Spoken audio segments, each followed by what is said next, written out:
GenAI changes everything. Now, you probably heard this sentence 1,000 times from 1,000 new YouTube stars, and I'm kind of sick and tired of hearing it, and that's why I went to Claude, actually Claude Design in here, and I asked it to create a satire video, 20 seconds, on what it thinks about this specific hype.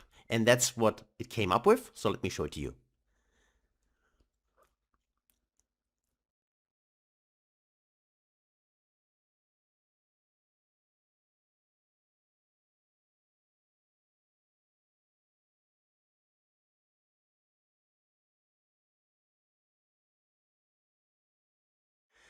Okay, so that's basically it, as you've seen.